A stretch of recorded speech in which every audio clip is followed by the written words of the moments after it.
So what I'd like to do today is present a quick overview of an implementation we've done for a customer of ours recently, McNabb. McNabb are a construction company, and we're looking for some process improvements throughout the organisation, and the one that really stood out was their timesheet system.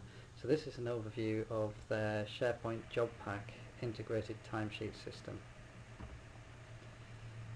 So when we first went in to talk to McNabb, they explained this process that they had around their timesheet. So that, as I said, they're a construction company. They've got construction workers working in various locations throughout Queensland. Those construction workers might be tradies, they might be foremen, or they might work in the site office. And they've got staff back in offices in Brisbane, in Queensland.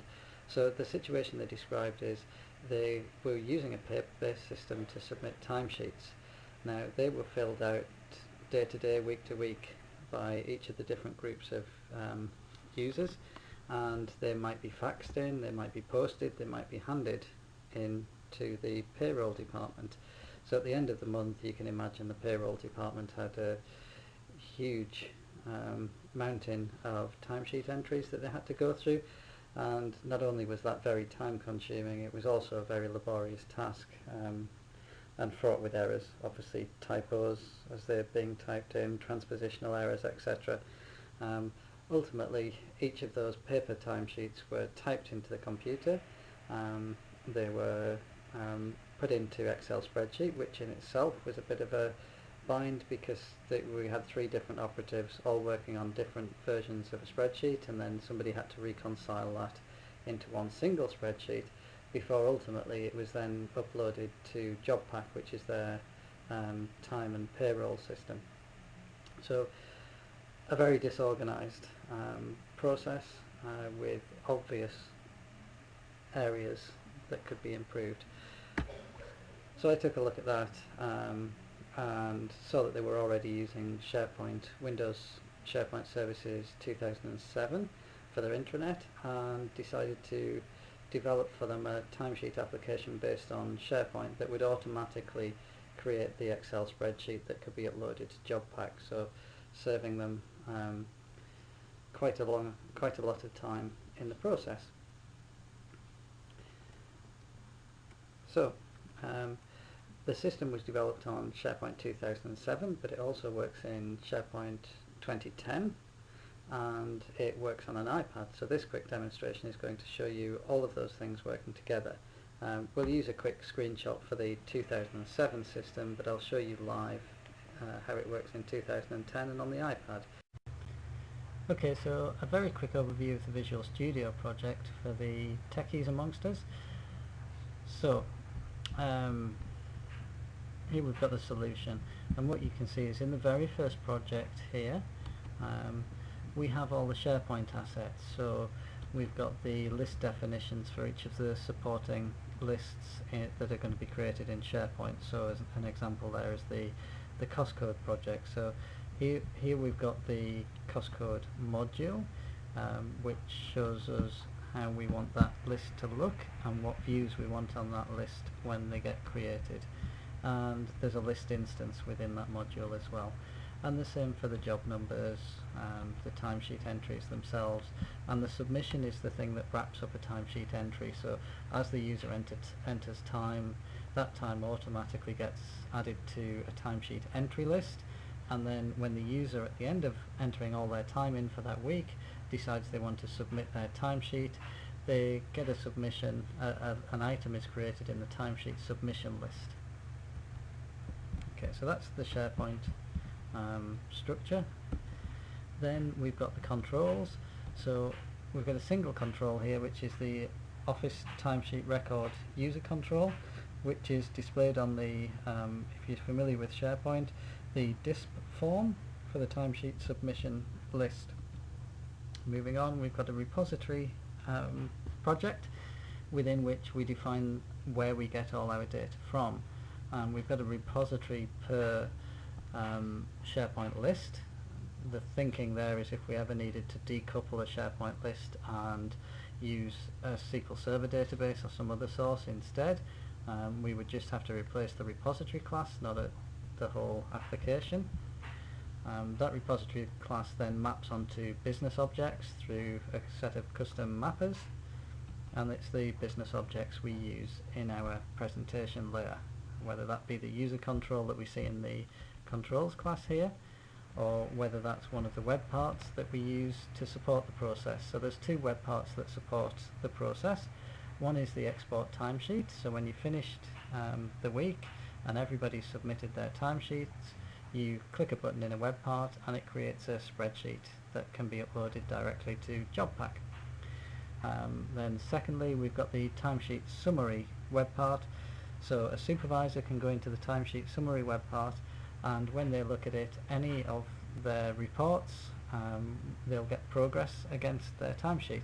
So they can see who's submitted time, who's not submitted time, and who's actually completed the timesheet. Okay, so we're ready to do a demo of the timesheet system. We'll submit some time using the PC here, and then what we'll do is we'll go and get an iPad and we'll submit the rest of the timesheet using the iPad, and I'll show you the process by which supervisors check on timesheet entries and the export process as well. So let's start. So what we've done is we've incorporated Ajax into SharePoint 2007 and 2010, so it works the same in both environments. So to save real estate, we can hide and collapse different areas of the screen. So you can see for this week I've not yet submitted any time. So as soon as I'm ready to add time, I can expand the timesheet entries area. Notice there's nothing there yet, so I need to click the add entry button. And this is what McNabb wanted to do. Their week starts on a Wednesday and goes through to a Tuesday, so we've structured the way that they enter time to reflect that. We've pre-ticked the boxes that they'll use most often, just to make it easier for them.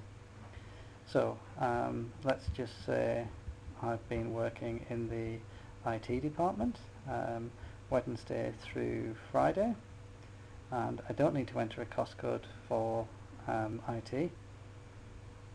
I've been doing normal time, I've not been on annual leave or anything like that, and I've been doing 8 hours per day. So I'm ready to click OK on that, and that has gone and saved my time away to the timesheet entries list in SharePoint. So I don't need to save as I go along. As I go along and add time, it's automatically being saved into SharePoint, ready for me to submit when I'm ready to submit it.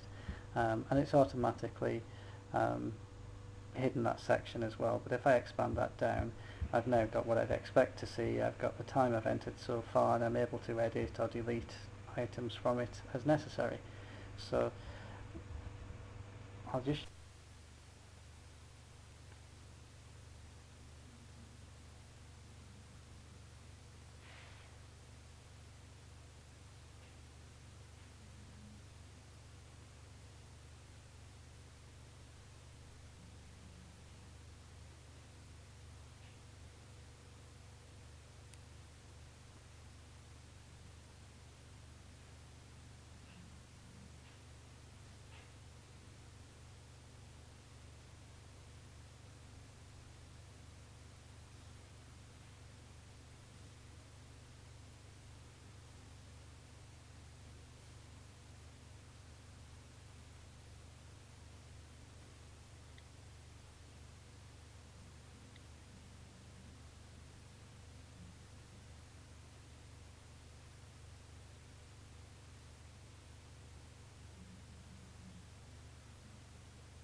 Okay, so back to the PC now, and what we'll find is if I refresh this page, there we go, we'll see we've got all that time we entered on the iPad in our timesheet as well now.